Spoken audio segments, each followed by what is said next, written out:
vướng. À.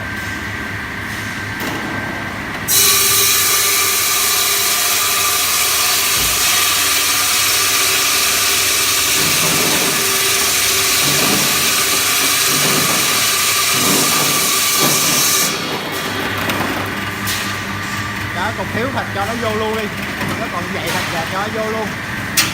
Rồi em nó vô luôn. Thôi đẩy đại cho em nó vô luôn, đại đi.